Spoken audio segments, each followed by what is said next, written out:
Hello, Spock's dead. Hello. How are we today? Feeling slightly dead. Very appropriate. Well, we've got a lot to get through because we've been away for like 2 months. Yes, I know. Sorry, that was a combination of Christmas and my fault. Well, we're all busy. We've got like jobs. Unfortunately, this isn't our job. I know. I'd like it to be our job because I'd like to get paid for this, but I don't think YouTube will let us have enough hits. Watching TV and films and then just talking about them. Come on. Perfect. Good job. Perfect job. Right, the big thing today is Star Wars. We were a bit late on that bandwagon because of what we just said, but we'll start with some TV first. Yeah. Off you go. I'll just sit here and, banter away. Christmas Who? Do you like it? Christmas Who? Christmas Who? Yes, I did actually like it after season 9, which got a little depressing, and the last episode, which was a bit odd. I can't say anything else really because it was a bit odd. It wasn't depressing. It was interesting. And his whole badass, I'm going to go and take on the Time Lords because he's grumpy. True, but I'd have liked to have seen that as a two-parter. Capaldi is just incredible. Yeah. Anyway, season 9 got a little bit miserable towards the end, and then a bit weird. And then Christmas came along, and it was all lovely and fluffy again, and I really quite liked it. And Alex Kingston was back, and I do like Alex Kingston. I think she's very good as River Song. She's very good as other things as well when she's acting. But yeah, she was very good, and it was quite nice. I know it's kind of like the last time I think we're ever going to see her now. And spoiler, if you haven't seen it, it's quite good at the end where they spend a long night together. The final night. Yes. Which was quite sad, but bittersweet ending. It was nice because the whole episode was brilliant because she obviously didn't know who he was, and then the slow reveal of him going, "Are you an idiot? Look at me, look at me." So that final night they have together was quite good, especially when he said something like, "How long is a night here?" And he said it was like 13 years or something. Yeah, 24 years. And he was like, "She's just, oh, I love you," or whatever. Yeah, that little grin. Nice little sweet moment at the end. Matt Lucas wasn't too annoying in it, I have to say. No, they just underplayed him, left him in the corner, really. It was all right. It could have been played by anyone, but it was nice. It was Matt Lucas. It was quite an interesting little cameo, and Greg Davis was very good as well as the King. I like Greg Davis. I like Greg Davis, but they just had him shout a lot. He's good at that, though. I think he is really funny, especially on panel shows and things like that. But just having him shout, I think they kind of underused him. Possibly, but I think that's just the character. I think Christmas was just a bit of a fun romp. River Song having multiple husbands. Yeah. Hence the name. And it was really fluffy, and I don't mean that in a horrible way. It was actually a nice bit of fluffy Doctor Who on Christmas Eve, which is just what you want after Christmas dinner. You don't want anything depressing and miserable, because that's later on in the evening when there's some film on. And you just want to have a bit of a laugh and a bit of a smile and go, "Oh, that's quite cute, isn't it?" And all the pictures she had of the Doctor in her wallet, she had, "Oh, he looks like this." Yeah. And she assumes that there's certain rules, which there is. Yeah. And he's like, there's a long story involved in that. And she's like, yeah, I bet there is. But like you said, it was all fun. And then at the end, he brought it back and made it kind of emotional. It was really sweet. Something really, that they've talked about River's final night with the Doctor, and then they actually showed it. Kind of. And it was, I wouldn't want to sit and watch it for 24 years, I'll be honest, but... So that story that they set up in season 4, series 4, has finally finished. By River. Which is a shame. She's a great character, but yes, got to end somewhere, innit? Yeah. But she might be back this Christmas coming, because that's the next time we're going to see it. I'm a little bit annoyed at that. Yes, am I. Budget. No, it's not. He's off doing other things. Sherlock. Yeah. But he's finished now, isn't he? So one more series. True. That is true. Very, very true. Agent Carter? Agent Carter, yes. I am enjoying season 2 of Agent Carter. Obviously, me and Lewis do chat before we actually do this for real, and I didn't realise it was having such bad ratings. And it's a real shame, because it's bloody brilliant. Well, they said the first 2 episodes did. I think we're up to episode 3 or 4 now? 4? Yeah. Just seen episode 4. So hopefully they picked up. I haven't checked.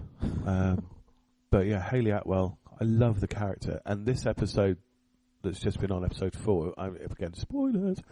That's my cat, so I'm sorry about that. There's some there's some really nice backstory Some flashbacks for her and for one of the other characters, and the way they are, what they are. Yeah, and it kind of fits in and it works, and it was kind of funny as well because when she was playing in the back garden as a kid, and her mum said, "One of these days you're going to have to act like a lady," and then it goes back to her in the future, and she's eating a donut and it's dribbling all over the place. Yeah, and it's going through Dr.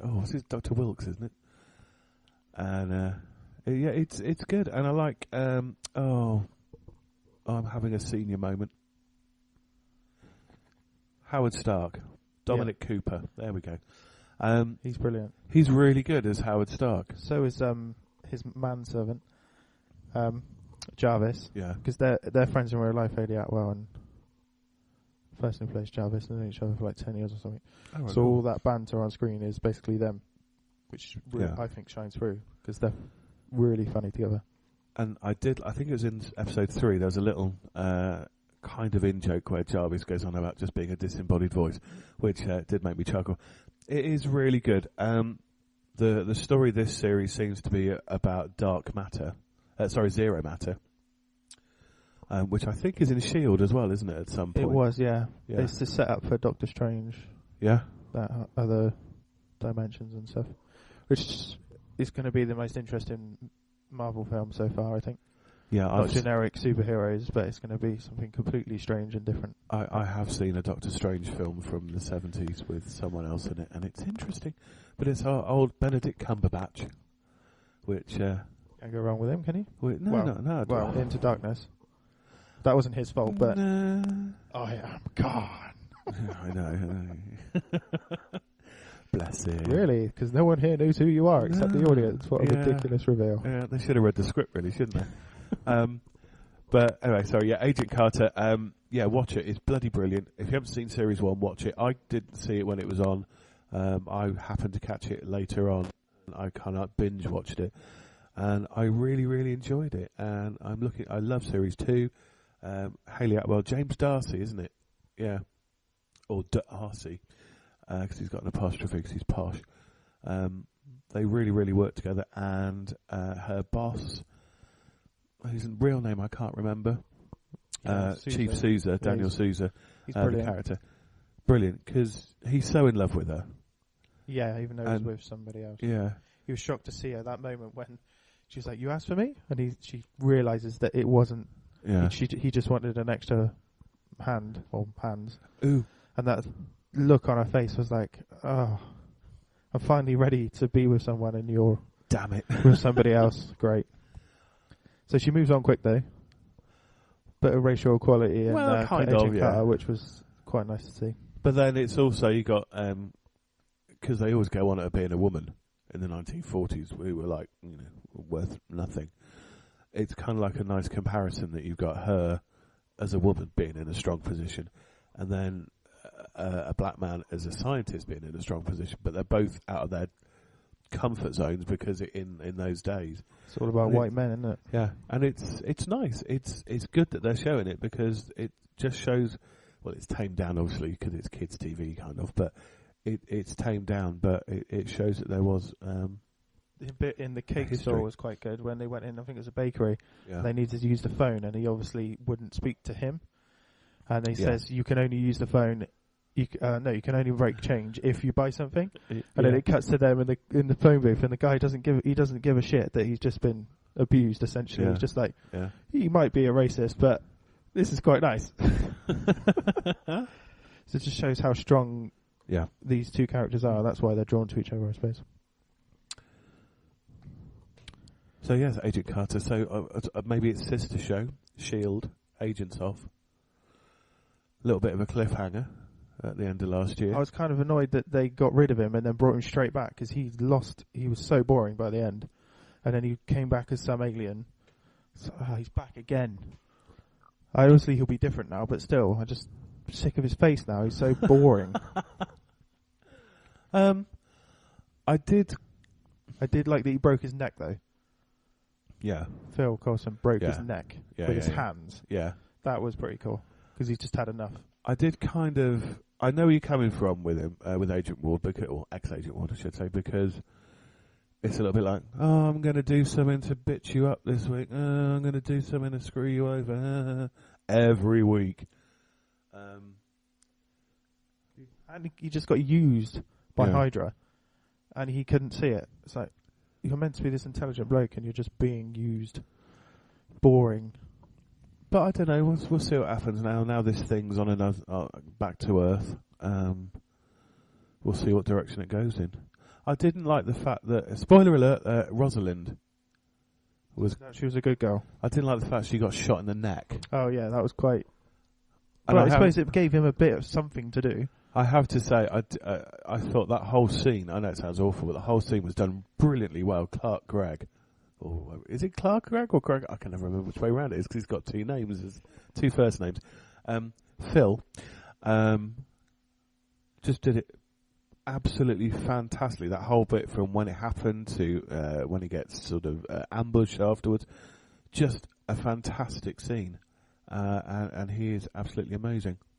It's amazing how trained, obviously, in the story. He's a trained agent, and he goes from absolute despair to bringing himself together straight away to be like, I need help, get me out. Yeah. And he just kills everybody in his way. That's Phil Coulson. Yeah, Phil Coulson, yeah. Obviously, you don't watch Arrow. You're not an Arrow fan. I'm not an Arrow fan, but in my copious notes I've made for this, Lewis, my line for Arrow is, we'll start watching soon. Because I have started watching The Flash and I have started watching Legends of Tomorrow, and I have to now watch Arrow because it kind of makes sense. And Supergirl, Supergirl crossover. Thanks for tagging me in that the other day. And they're all going to kind of like at some point link together, I'm sure. And, I would imagine that would be some sort of endgame. Yeah. Or not an endgame, but a big crossover. Because if they're on, you've got Supergirl on Monday, Tuesday is Flash, Wednesday is Arrow, and then Legends is Thursday. Yeah. So you could do a week-long crossover. A lot of money, but fun. That'd be interesting, wouldn't it? Yeah. Seeing as they're all on different networks. Well, as you watch Flash, we'll go there. You liking it so far? Where it's going with Harry and Zoom and. Yeah, I love the way they call Harrison Wells Harry to distinguish him from the other one. I did kind of know. I mean, if you haven't seen this week's, again, spoiler, sorry, the latest one, I did kind of know after about 10 minutes that he was going to not be a bad guy, Harry. I knew he wasn't going to be a bad guy straight away, but my thought was, when he said, yes, I'll help you take the speed from Barry, I thought it would be he would pretend to help, develop the tech, and then say to Barry eventually, by the way, Zoom offered me this, but I've been secretly, we can use it against him. Well, I still think they probably will. I'm maybe. not sure how they're going to do it. They set it up like Barry did that big speech of, we can't just let him, what would we have done? We would have done the same thing. So he did come out and tell us, which basically means his daughter's going to die. We can't let that happen. Yeah. So they're going to go to Earth 2, which looks really interesting. They've got Killer Frost and Deathstorm, which are obviously alternate versions of the people we already know, which is quite exciting. I'm really looking forward to that. And what they're going to do with Wally? Well, he likes his speed, doesn't he? Oh, God, they rammed that down his throat, didn't they? Well, they've said that there might be 3 Flashes at some point in the future. Because What's-His-Face has to get his speed back, otherwise he's going to die. So I assume once they get rid of Zoom, he'll get his speed back. Maybe Wally will be somewhere near and pick up some speed. I'm trying to think how they're going to do it. Because when we saw that device in the last episode that kind of captured his speed force, I'm thinking, could they not inject that into Jay? Would that not work? As a speedster, surely he'd pick it up and go, oh, that's good. Surely. And then Wally... They don't want Flash to lose any more, do they? Because he needs all his speed, I suppose. True. But yeah, like you said, crossover with Supergirl. Supergirl at the moment is... I love it.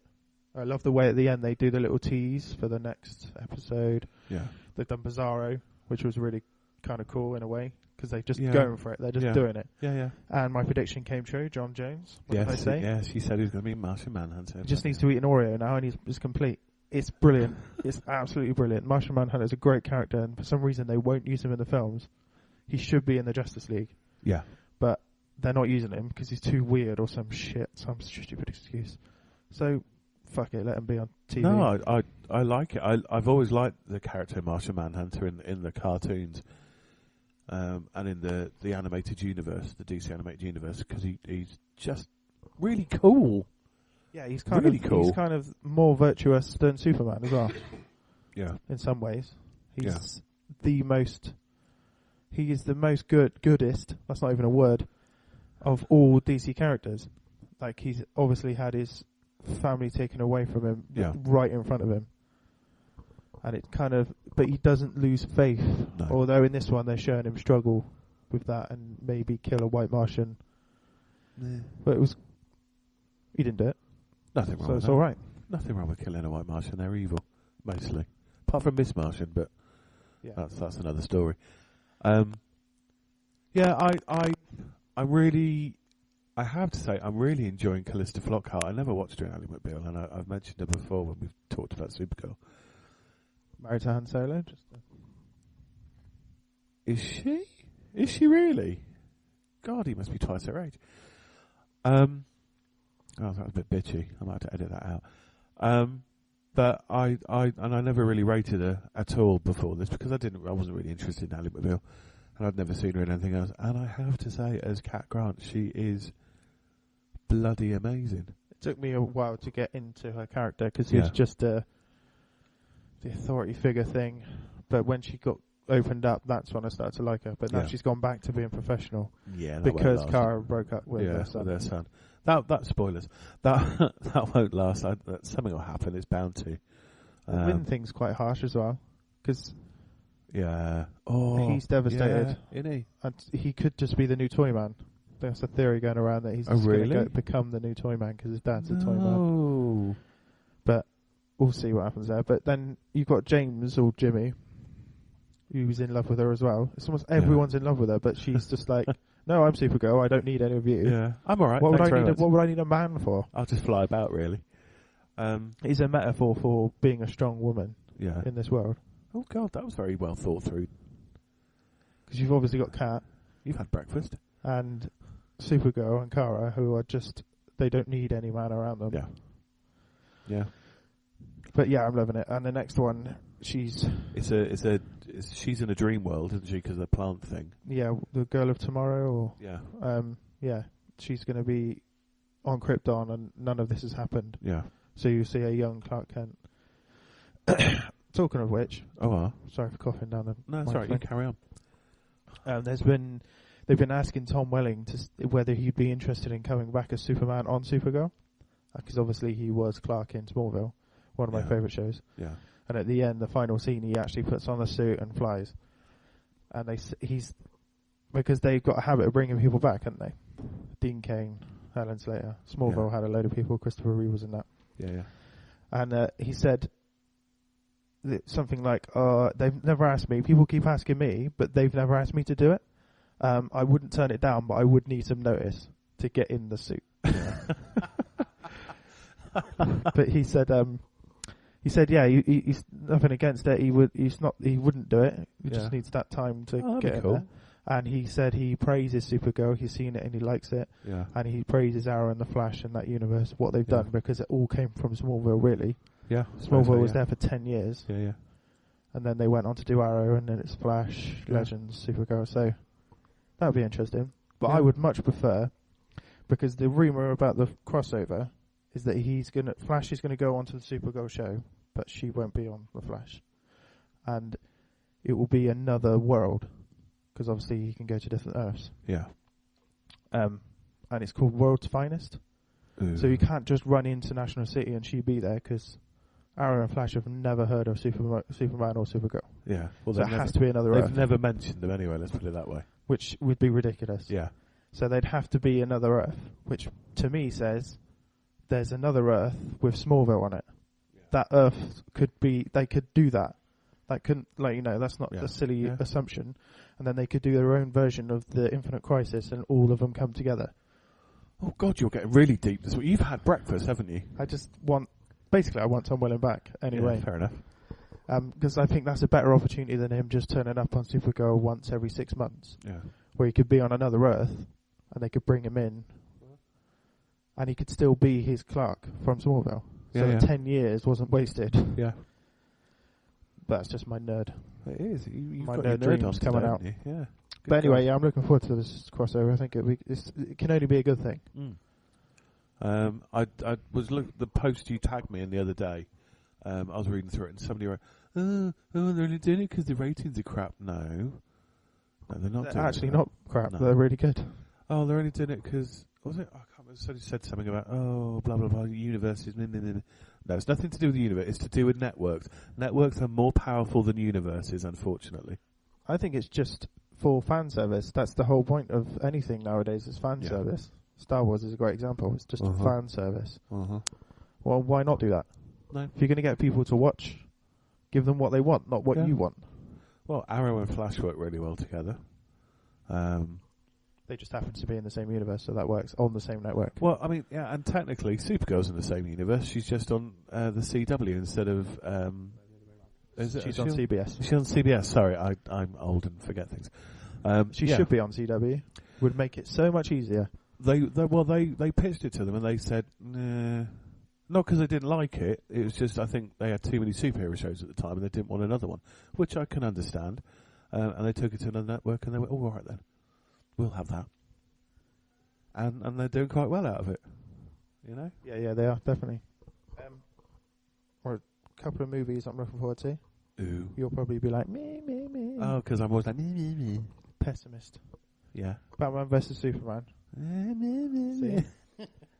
And DC in general. Obviously, Suicide Squad. They've got all new trailers. Suicide Squad trailer looks. It's like Guardians of the Galaxy, but a little bit more gritty. Yeah.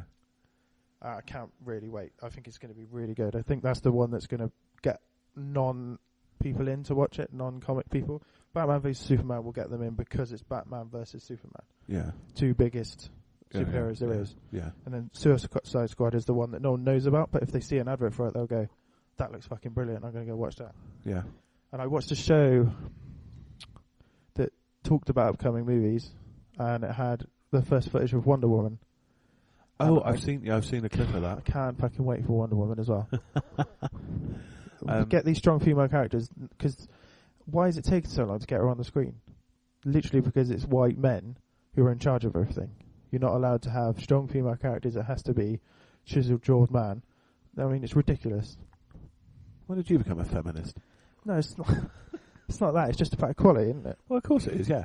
I've been a fan of Wonder Woman since I was little. I used to watch Linda Carter on the telly on a Saturday evening on BBC One, and I absolutely fell in love with her, and I still love her now. She still looks fantastic. She's about 150 years old. Not really. And I love the character of Wonder Woman. I know people have had reservations about. I can't remember what's her name. It's funny. Gal Gadot. That's it. She's a Israeli. Yeah. I know people have had some reservations about her, but I did see the trailer where they introduced it and talked about it, and they understand the character, which is nice. You can't just go into it willy-nilly. You need to understand. No. But I think the fact that DC are getting their universe together now, I'm really excited about that. It's taken a while. Marvel's been going for a while, but I think DC characters are more interesting. That's my opinion. Because Superman's obviously my favourite superhero. Batman's amazing. Wonder Woman's amazing. The Justice League is amazing. Except they haven't got Martian Manhunter, which is annoying, but I'll have to get over it. They might. So it's all leading to Justice League Part 1. Yeah. Which is going to be, hopefully, be amazing. As long as Zack Snyder doesn't fucking ruin it.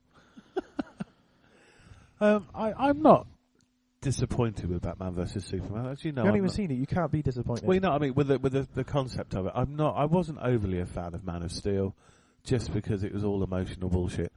Because people can't have emotions. Not that. It's just too emotional. It's a superhero. I don't want to watch him cry. And then, it's like... You can watch Batman Brood. That's all right. Yeah, that's fine. That's right, because he's supposed to be dark and broody, isn't he? That's the whole point of him. But I don't know. I'll give it a fair suck of the salve. I'll watch it and I'll see what it's like. And if it's good, it's good. If it's rubbish, it's rubbish. It's next month it's out, and then Deadpool's out. Next weekend. I have to be honest. I don't know a lot about Deadpool, but it looks amazing. I've seen the trailers, and I know it's Ryan Reynolds, and I know everyone seems to hate him. Not quite I sure think why. he's born to play this role. He's been trying to get it done for like 10 years. Yeah. And he's finally got it done. Yeah. And it's R-rated, which in America it's 15 here. Yeah. So there's sweary, there's sex, there's violence. It's going to be really good, I think. I like the irreverence of him. I mean, as I said, I don't really know. I've never read the comics. I don't know much about the character. But I've seen bits and pieces of the film and trailers and stuff, and it does look fantastically funny, which is going to be good, because all these things are usually quite miserable and dark, and I think it's going to be quite funny. Yeah, that's my phone ringing, so I'll just have to wait, because I'm doing something else. You probably won't be able to hear it in the background, but if you can, it's ringing. Huh? Go away. No, that's all right. I'm not going to pause it and answer it, because they can wait. We got Rogue One as well this year. There's Star Wars this year. Yes. Some things have been coming out that the Darth Vader's going to be in it, and he's going to be super badass, like murdery, killing people, proper evil, instead of his there's good in him, blah blah blah bollocks. Instead of I hate sand. Hopefully they won't bring back Hayden Christensen, although I doubt he'd want to do it because it's just in a suit anyway. If they do, I will. Because there was rumours about him coming back for Force Awakens, and it was actually considered, and they had to drop it. They dropped it at the end. We'll burn it. But James Earl Jones is working for Disney at the moment. Yeah. He's on Star Wars Rebels voicing Vader, believe it or not. And he's on The Lion Guard to be Mufasa. Yeah. Not Mufasa. Yeah, it's Mufasa. Is it? I don't know. From Lion King. Lion King I know nothing about because it's a children's film. So he's already working for Disney at the moment. So all they have to do is go, can you just record some lines here? Yeah. And then we get the best villain of all time back. Yeah. That'll get people to go and watch Rogue One. Definitely. I mean, I don't know a lot about it, I will be honest. I know it's happening at some point this year. December. Is it December? Yeah, it's about, the beginning of Star Wars when the scroll says a rogue squadron stole the plans for the Death Star. It's basically that story. Cool. I'm looking forward to it. I think it'll be good. Anything new Star Wars, as long as it's good, I don't care. As we had to endure Episode 1 and Episode 2 and parts of Episode 3. And most of Episode 3. No, just Hayden Christensen. Anytime he opens his gob. No, he can't. Although an honest trailer did point out something that his choices were probably intentional because he was trying to mirror Luke's. No, he wasn't. That was just because he's a crap actor. But Luke whines a lot, and he's like, wait, does that mean Hayden Christensen's acting was intentional? No, he's just a whiny bitch who can't act properly. Against Natalie Portman, who was just going, why Episode 3, she didn't do anything. She just stood around with no socks on and pregnant. That's all she did. Oscar, stop eating Lewis's keys. Oscar, get down. Oi! Sorry, that's my cat eating Lewis's keys. You might want to go and rescue them. Right, should we move on to Star Wars then? Sorry. That's my cat eating Lewis's keys. Sorry, man. Oscar, you're very naughty. But you've been mentioned on the internet now. Oh. You alright? Move on to Star Wars. Lewis is getting old. You happy? Yay. I liked it. There we go. I've said that. It's going to be on the universe for everyone to hear. Mr. Star Trek till he dies over here. Yeah, whatever. In comparison to the other Star Wars films? In comparison to 1, 2 and 3, oh my good God. Say no more. In comparison to 4, 5 and 6, I really liked it. I think it worked. I think it stands shoulder to shoulder with Star Wars, the original. I know. Without even blinking. I know people have criticised it for going, but it's just episode 4 again. And in some respects it is, but it's also a very good film. You've got these characters, you need to introduce things. It goes in a slightly different direction. Yes, you've got something happens, blah, blah, blah, I am your father and all that shit. But it worked. It was a really, really good film. And the feels, for anyone who's a fan of the original trilogy, get to see this, see the old characters back. Yeah. The way it makes you feel, it's like watching Star Wars. I imagine what it would have been like watching it then. I obviously don't know too yet. Yeah, because you weren't born. I was born 10 years after it was released. Oh, shut up. I've seen it twice at the cinema. Yeah. In between, so it's definitely worth it. I'd go again, but I think the wife would kill me. In between, I read things about it, like cameos, like Daniel Craig's in it as a stormtrooper, and when you watch it again, you're like, it sounds exactly like him. How did I not notice before? Which is a really funny scene when she uses her force powers for the first time. Yeah. Also, the script was released, and they mentioned Mark Hamill at the end with his final scene, where it says all the pain is in his eyes. You can see the pain in his eyes, and he knows who she is and why she's there. And I got that bit, but I didn't see the pain in his eyes the first time I watched it. So the second time, I really paid attention. Mark Hamill is incredible. He doesn't have any words. No, I know. It all comes out of his eyes, and you're like, I could cry. Oh. Like, he's clearly in pain. He knows who this person is, and he knows that he has to go back to something he doesn't want to go back to.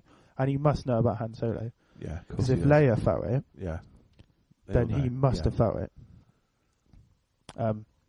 But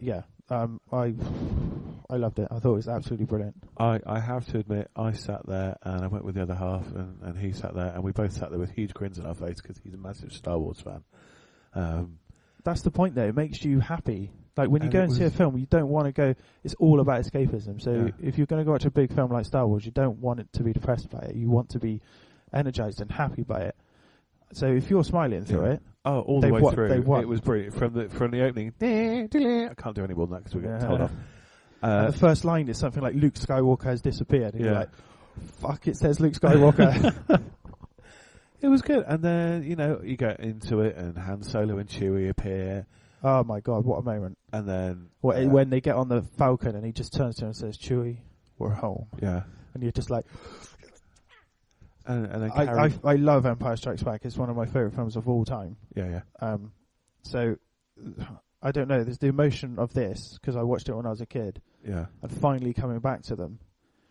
Like, I'm probably biased when I rate the film because... No. Really?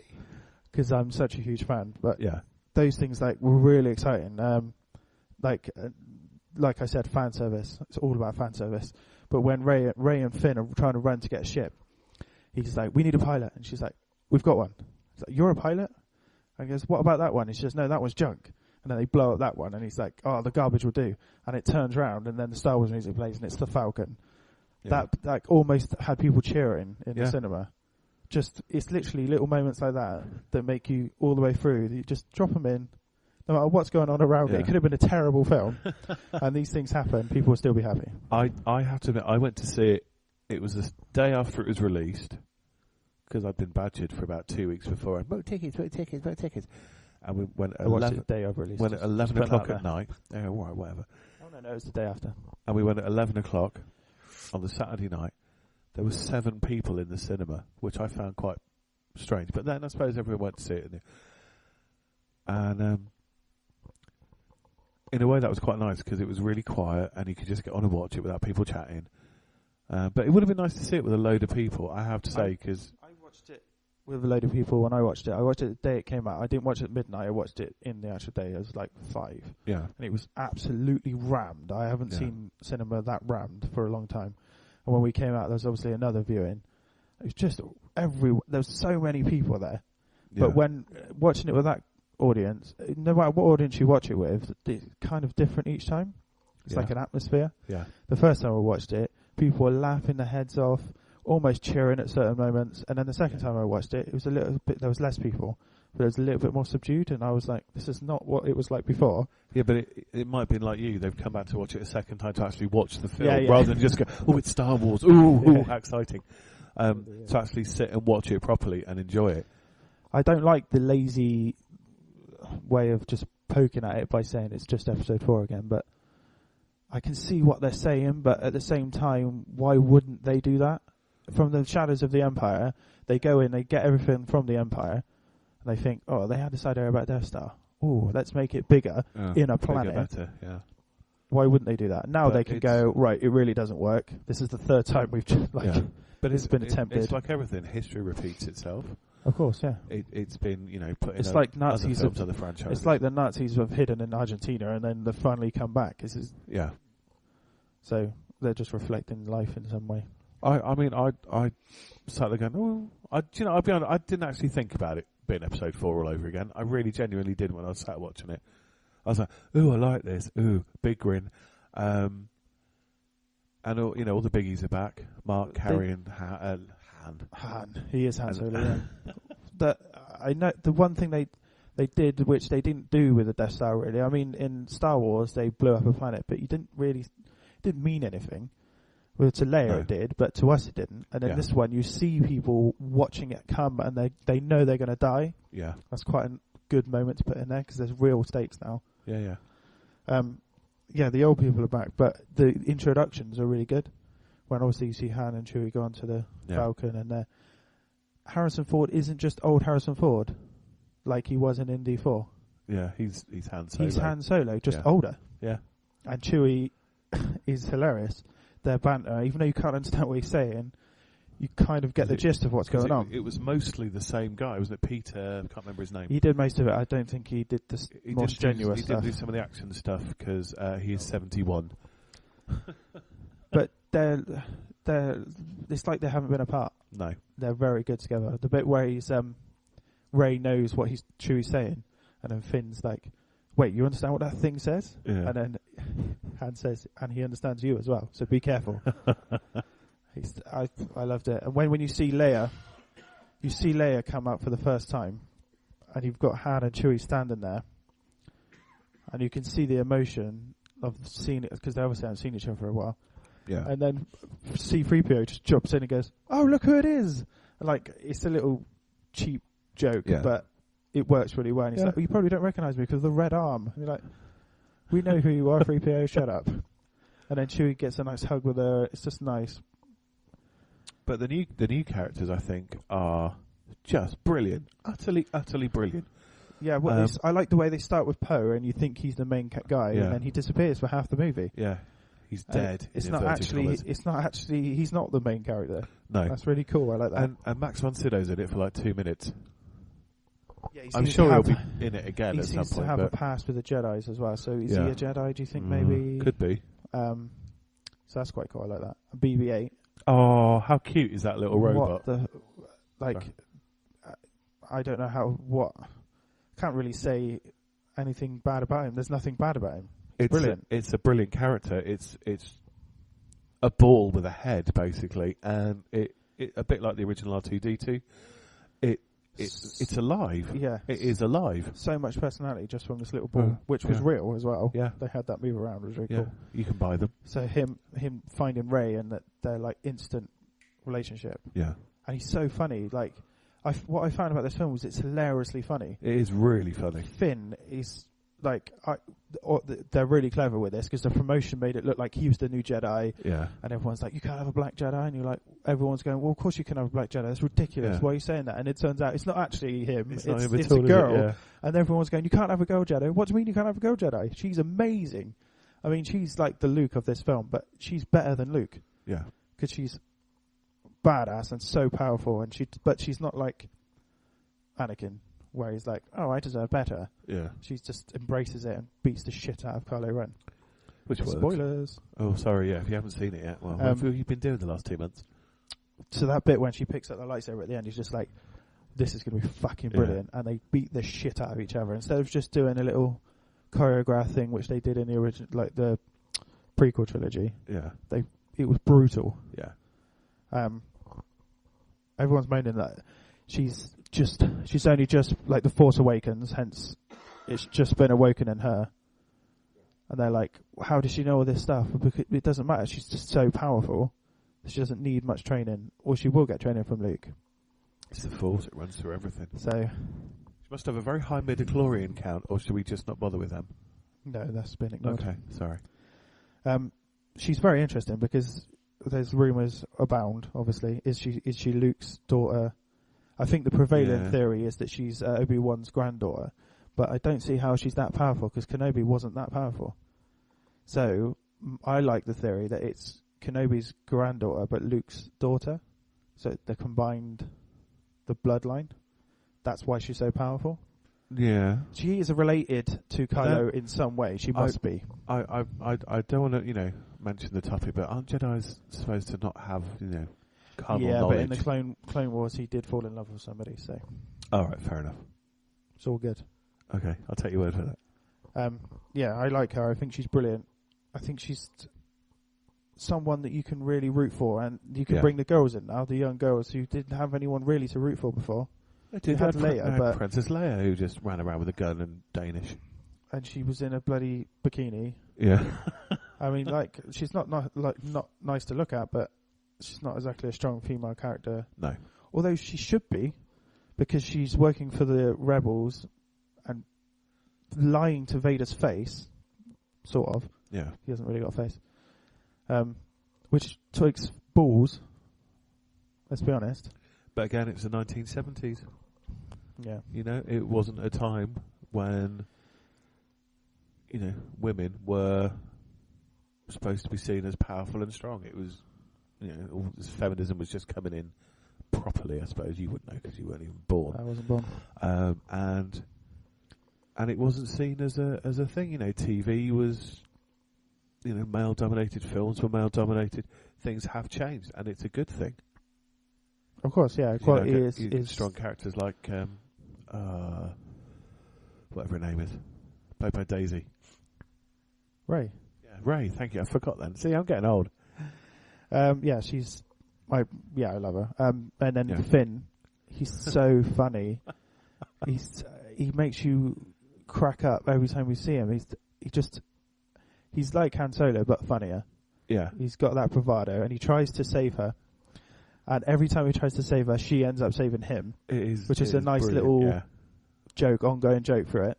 The bit with the those things on the ship that Han's got, I can't remember what they're called, but she sees that he's been taken away, and you can see on the camera, and she just makes the door come down to cut it down.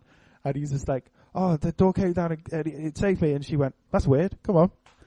She's like, she doesn't want to take anything for it. Like, their chemistry is so good. Like, they're clearly very close by the end of the movie. Yeah.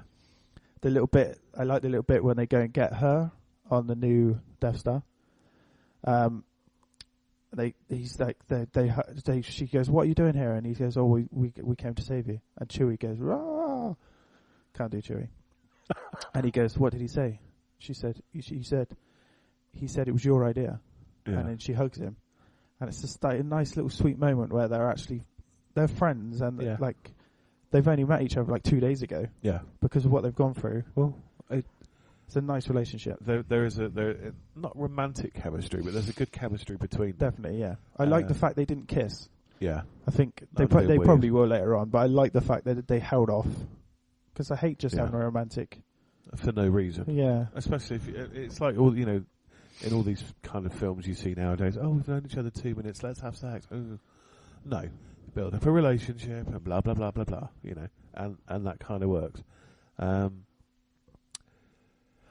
have to say the only thing I was a little bit not disappointed with, and I know you're going to look at me and tut, was Kylo Ren. Don't. He's brilliant. This is what I was just about to say. Kylo is what Anakin should have been in the original trilogy. Yeah. The prequel trilogy. Because Anakin came off as a bloody fucking annoying little shit that just threw everything back in his master's face. And they did it completely wrong. And then it kind of takes away from Vader, so you've got to ignore those. But this is how he should have been portrayed. Like, he's struggling with... I like the way he's struggling with the light side. Yeah. Coming in, not the dark side. I really like that. Up until the point he took his faceplate off, I was like, okay, you're a bit badass, alright, yeah, you're having moments, but... Well, I thought that was a nice little... Because I thought that was nice, because you were expecting some scarred up face, and then it's not. I think you just went all bit emo after that. And although he is scarred now, because Kylo kicked his ass. But I was just Ray kicked his ass. Nah. And I like the little reveal that he's their son, and they want him back. The bit on the bridge, Han knew he was going to die. He knew. But I like the way that Kylo's struggling like fuck with it. Yeah. It's not just I'm bad, blah, blah, blah. Yeah, I'm evil as... He's clearly struggling. Yeah. And that bit where he says, I need to do something, but I don't know if I can. Can you help me? And then Han says, yes, anything. He just says, yes, kill me. That's essentially what he's just said. Yeah. So when he's handing it over like that, he's like, what's going on? And then when the sun goes out, and it's so well... Obviously, it's like they thought it out. But when the Funny sun goes out and it goes across his face and it goes dark across Kylo's face. Yeah. And he turns on a lightsaber and stabs him. And obviously everyone's there to see it. You can't do it without everyone seeing it. That's ridiculous. And obviously they're screaming, and Chewie goes fucking mental. Yeah. But that bit when Han just puts his hand on Kylo's face and then he falls, that fucks him up so much. That's why he gets shot. That's why he loses the fight, because his mind isn't there anymore. Yeah. And he regrets it straight away. That's my opinion, and I think he says that in the script. Yeah. But then the Chewie goes absolutely fucking mental, shoots him, starts shooting all the stormtroopers. The only thing I didn't like about that was that he didn't rip any arms out. I know you can't do that in a style. PG. Yeah, but I really wanted him to just go up to a stormtrooper to rip an arm out and hit someone with it, because they're life partners essentially, and he's just lost him. They got over it pretty quickly as well. It's not mentioned for long, is it? And then Leia doesn't hug Chewie, hug someone she's never met before, and that's so stupid, because now we all know that she knows who she is. Yeah, and clearly they're related. It's just like, Leia should have hugged Chewie? Surely to God. It's probably on the cutting room floor somewhere. It's just sad, because when they come back, he's just walking off, on his own. And they finally get where Luke is, obviously, because R2 wakes up. That's convenient, wasn't it? Well, BB goes up to him and says, "Oi, knobhead." Does he say oi, does he? Oi, I've got this bit. Have you got the other bit? Because that's what he's doing. Everyone's like, why is he doing that? It's because he's only in low power, because he's putting all his energy into finding this thing he needs, because he stole it from the Death Star. It's quite a clever little thing to bring it back. You really are such a fucking nerd, you know. I know I am. It's brilliant. Yeah, I loved it. The whole thing, I think it was brilliant. Yeah. Even, I really wanted to see Luke Skywalker, but I like the way they left it, because now we can have more of him in the next one. I genuinely wasn't sure if he was going to appear at all. I know he's in the credits and the titles and everything, but I was like, is he? He's got second billing. Obviously, that's to throw you. The promo is so good for this. Usually they give away too much. In this one, they completely put you the other way. Yeah. So that when it comes up, you're like, oh. Yeah, because he voices over in the trailer, doesn't he? You know, yeah, he does, The Force is strong and all that. And they kind of re-recorded some of it as well, so you just assumed he's going to be there at some point. And then just to turn around and say, fuck all, and it ends. At least we get some training montages in the next one. Rocky style. Quite funny. Another a funny scene I forgot to say was when they get onto the Death Star planet, and Finn reveals that he doesn't know anything about it, and he wasn't there for any military reason. Oh, he's like sanitary. Yes. And he's like, people are counting on us. What do you mean? He said, well, I've got an idea. And then Chewie makes a noise, and he's like, oh, you're cold. It's so good. The humour, I think they got it bang on. It's perfect, I have to say. And when they get to Captain Phasma, and he's like, "Yeah, I'm in charge now. I'm in charge." He's so funny. Yeah, I wasn't sure about. Yeah, she needed more. I think hurt it. She definitely needed more, considering how good she is on Game of Thrones. They're like, who is it on Game of Thrones? Shall I refer to my copious notes? I don't know where my copious notes have gone. She's the blonde one that helps Caitlin Stark. The one that looks a bit mannish, because she's badass. Oh, is it her? Gwendolyn Christie, is that her real name? Oh my, is that her? Yes, it's her. Oh my god, I did not know that. Oh my god, yeah, she needs a lot more, because she's bloody brilliant. Well, she's coming back in episode 8, so. Good. When they got her to bring down the shield. Yeah. And they thought, what are we going to do with her? And Han goes, is there a garbage chute? Garbage compactor? That thought that was hilarious, and no one else seemed to get it. I was like, you did watch the original, right? Yeah.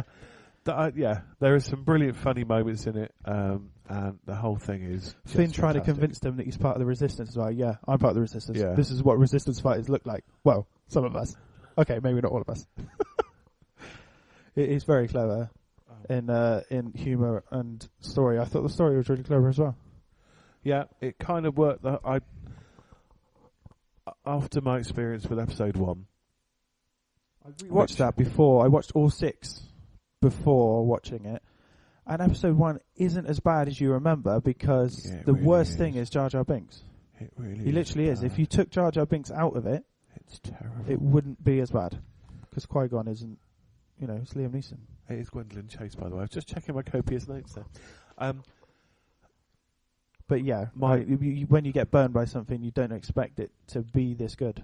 Having my experience with episode 1, I went to watch it. My friend, I was living with friends at the time, and one of them was a massive Star Wars fan, and so we were going to go and see it anyway.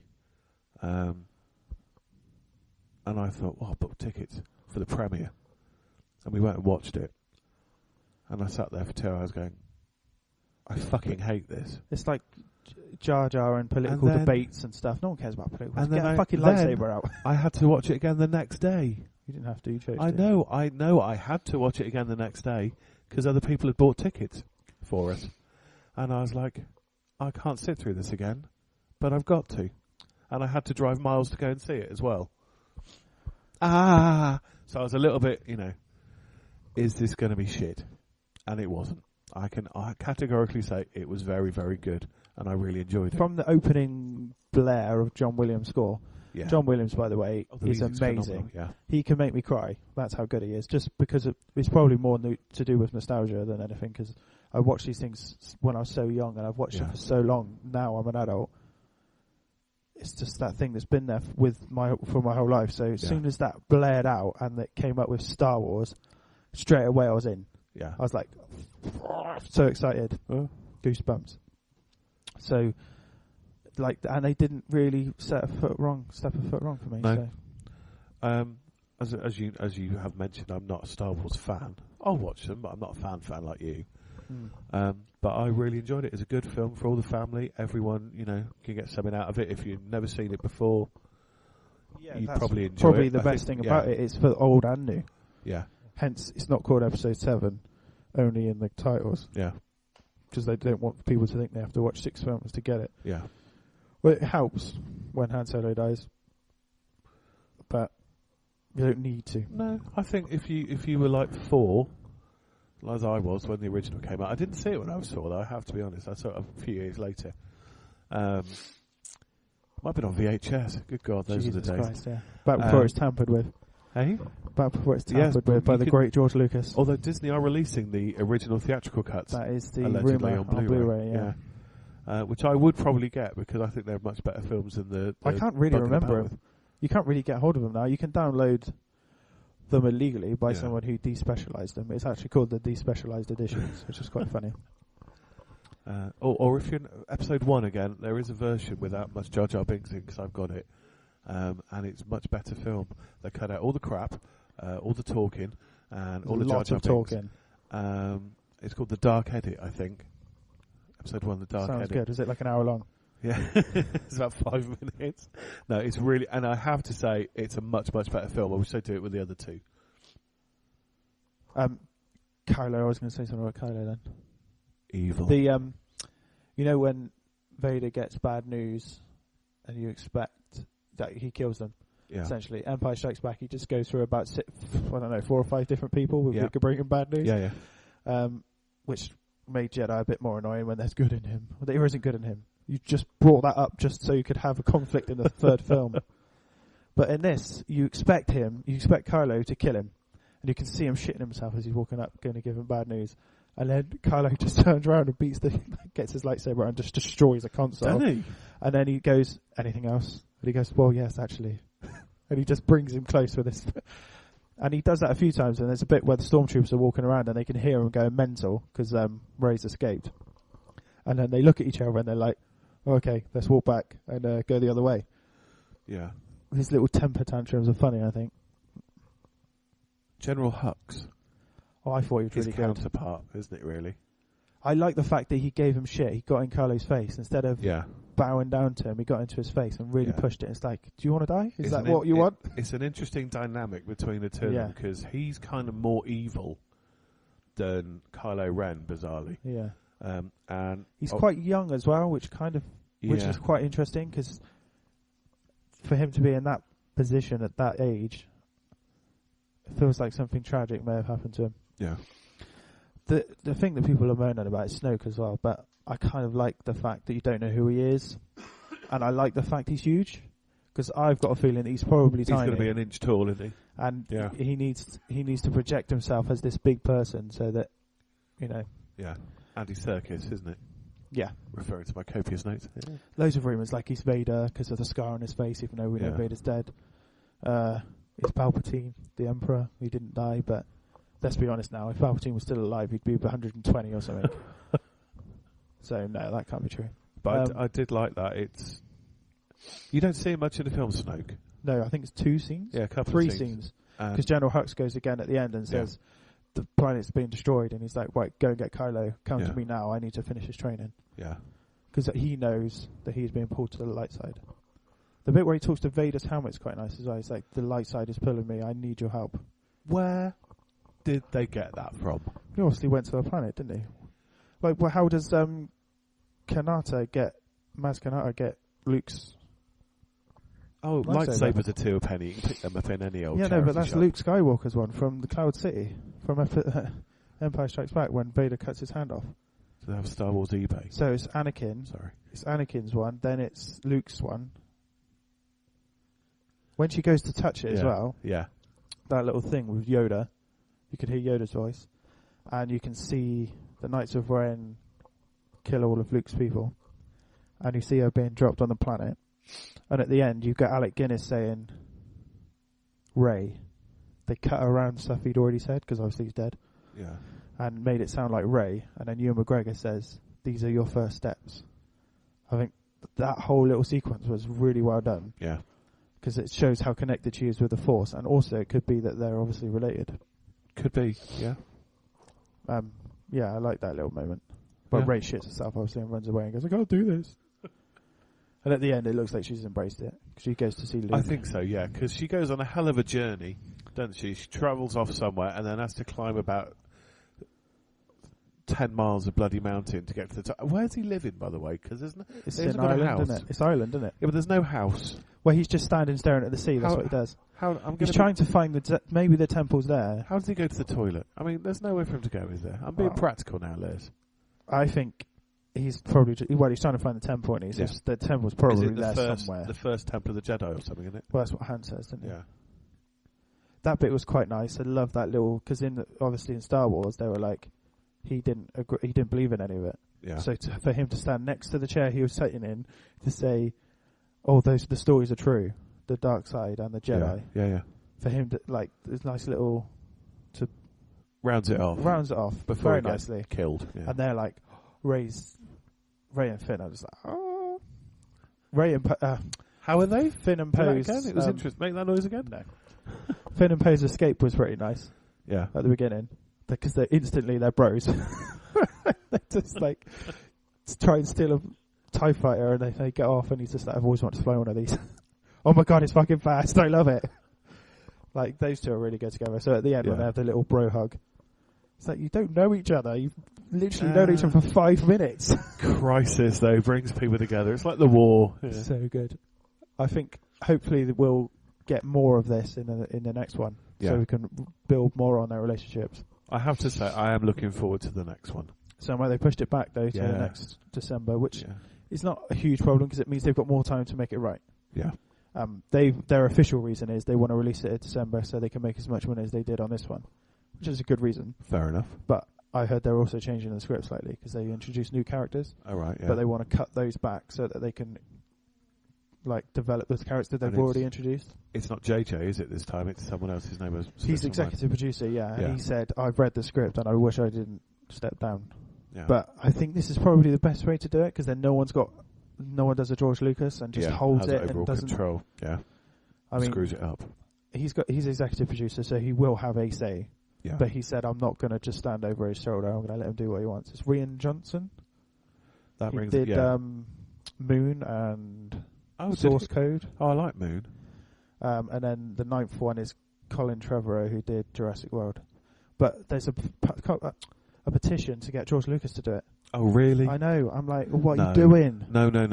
He stepped away for a reason. He stepped away for a reason. He doesn't like the new one. He said more than once he doesn't like it. Yeah. He made a really fucking stupid comment about when he sold it over. It was like selling my babies to white slavers. It's like, Jesus Christ, George Lucas. Like, say that. Yeah. behind closed doors. Yeah. Don't say it it in front of people. Yeah. What is wrong with you? And he sold it. He wasn't forced to sell it. He chose to sell it. Yeah, and he got $4 billion out of it. He got a lot of money out the deal. I'm pretty sure he's okay. Yeah, I'd be quite happy if I could sell something for $4 billion. And like his comments were, "Oh, they didn't want to do my vision. They wanted to do something for the fans." I'm sorry, what? So we don't look after fans anymore, do we, George? No. Is that why you made episode 1? Because you like political shit? Of course, I suppose the only good thing now is that we can now have a Muppet Marvel Star Wars crossover. We can. So I'm looking forward to that one at some point in the future. Pixar and Disney basically rule the world. They're earning so much money. Yeah. Like this film is apparently they're predicting $2 billion by the end of this weekend. Really? So it's not going to hit Avatar and Titanic money just because it hasn't got enough time. Those two films were released twice. Like Avatar's 2.7 billion. Like nothing's ever going to hit that. Well, because Disney are like a quick turnaround. They want it released on DVD and Blu-ray in April. Yeah. Where Avatar spent fucking loads of times in the cinema, and then it was re-released again. Yeah. In the cinema. It's just nothing's going to get. I still hate it. I like it. Can't stand it. It's a pile of wank. Lovely. Sorry. Yeah, so I think they're already seeing a return on their $4 billion profit. And $4 billion investment. And they spent $200 million just making the film. And apparently another $200 million to promote it. So they've already made profit just on this film. And toys. Like it broke shitloads of box office records. Just shows you how much people want Star Wars. Yeah. Toys, merchandise, everything. He's going to kill everything. They've already got Marvel, which is destroying the world. Yeah. But Star Wars is bigger, I think. You can see Walt Disney up in heaven now, or wherever his head is, just going. Look what I started with Mickey Mouse. Look what I started out as a Mickey Mouse operation, boom, and now I control most of Hollywood. Basically, I want to see it again, so I'm going to get it the day it comes out and watch it again. Yeah, I think. Like I said, I think it stands shoulder to shoulder with Star Wars. I'm not sure if it hits Empire status because Empire Strikes Back, I think, is one of the greatest films ever made today. Nerd. I am. Such a nerd. I am a nerd. Nothing wrong with that. What are you going to do about it? Not a lot. No, that's cool.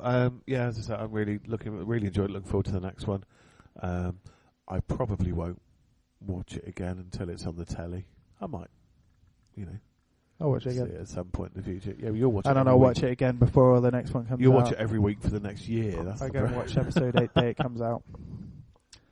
Yeah, I can't wait. So, I'm talked out. Yeah. I've lost my voice today, which is quite nice. Unfortunately. Sorry, everyone.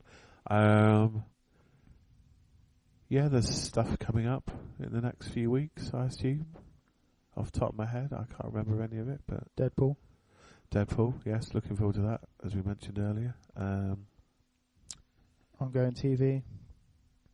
Yeah, hopefully things will stay as they are on TV. Nothing will get cancelled. I think for this year, I think it's going to be the busiest time of my cinema life. Yeah. I think every month there's a film out that I want to see. So we've got Deadpool, Batman vs Superman, Civil War, Doctor Strange is out, Star Wars is out. Yeah. It's going to be mental. Suicide Squad's out. I think literally every month there's a film out I want to see. I have to say, it was really nice to go to the cinema and watch. I watched it in 3D, Star Wars. So did I. And in View Extreme, which is huge. Not that I normally give a toss about 3D, but it worked really well. It wasn't bad, and it was nice to go to the cinema. My stomach rumbling. If anyone heard that, sorry, because Liz didn't want to go for breakfast. I'm not hungry. But it works better in the cinema. It's one of those things you have to see in the cinema. Yes, an event, isn't it? Yeah. It was December was Star Wars month. Yeah. It wasn't Christmas, it was Star Wars. If Star Wars this, Star Wars that, the cameos, the people who did voiceovers, all these things that came out, and it was just like an exciting time to be a Star Wars fan. I think the cinema is actually coming back in. It's raising up again. It's ascending. Well, because it went down. It's been going down for years, and it really. I think Star Wars is definitely going to help bring it back. It's now the third highest grossing movie of all time. In America, it's the highest grossing movie of all time. And I miss going to the cinema. I genuinely mean that. I miss going to. I used to go lots. I go a lot. I go at least 6 times a year, and this year it's going to be about 10. 10 years ago, I can guarantee I'd at least go once a month to see something that was out, or at the worst every other month. And it was an experience. You go, you pay your £86 for a ticket, your £400 for popcorn, but you don't care because it's a cinema and it's different. Yeah, I love the cinema. And I think cinemas, to sound corny, it's a magical thing for me. Yeah, no, it doesn't sound corny at all. It's an experience. I like all of it. I like being in the foyer, like getting your popcorn, like sitting there watching the adverts, the previews, and then the film. The whole thing is like an experience. It is. It's a day out, isn't it? And if they get it right, like Star Wars, it is literally magical. And there are things that need to be seen in the cinema. I have to admit, I didn't see Avatar in the cinema. I'd have probably liked it a lot more if I had. I'm quite annoyed that I didn't.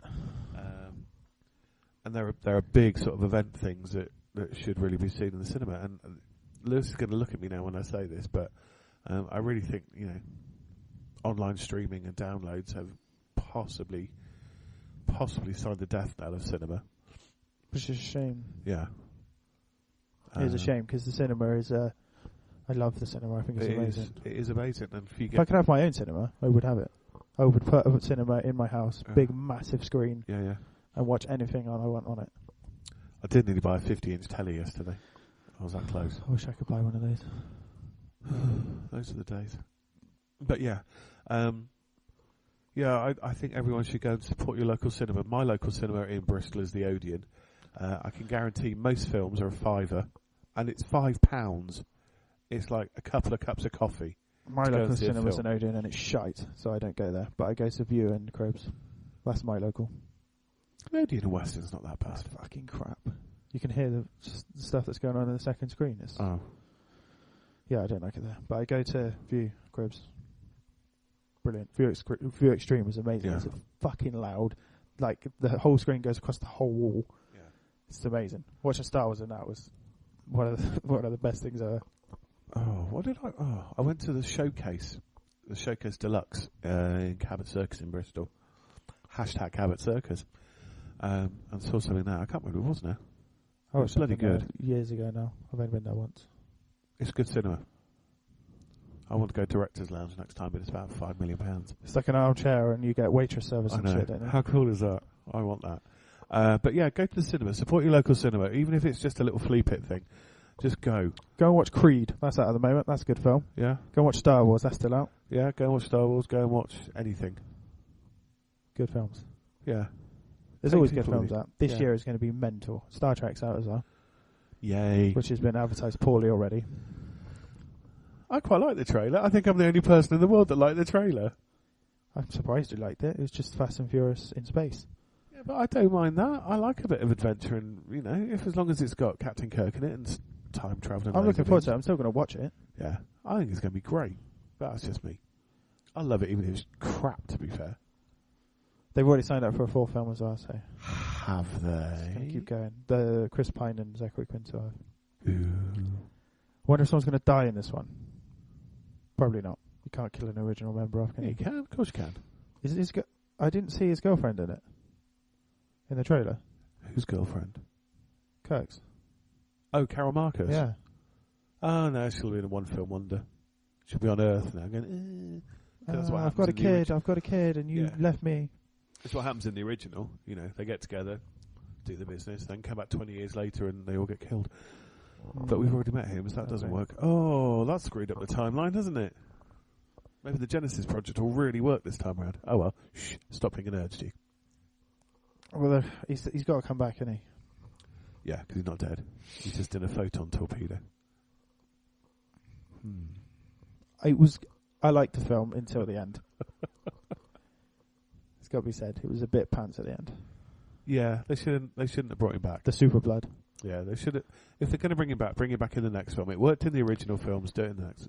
The No Astonish trailer was Spectre. Yeah. And they did compared it to Into Darkness. Because obviously Blofeld wasn't Blofeld until it was revealed. Yeah. It's like, did we not learn anything from Into Darkness? And then they need a super blood now. And then you can see Q putting in the smart blood into Bond, and he's like, oh, for fuck's sake. Oh, awful. So true. Just copying everyone. They're just copying each other. I know. They're copying bad ideas. I'm not sure what that noise was.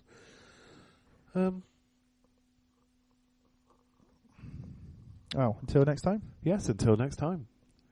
It's been lovely. May your God go with you, and have a fantastic day, week, year, month. Whenever we come back. Yay. Hopefully a little bit sooner than last time. Be a bit of Deadpool. Talk about Yes, Deadpool. must watch that. Yes. Must watch that. We'll talk about Deadpool next time. Yes. Talk about that. Cool. Yay. Right then. Bye-bye. Bye-bye.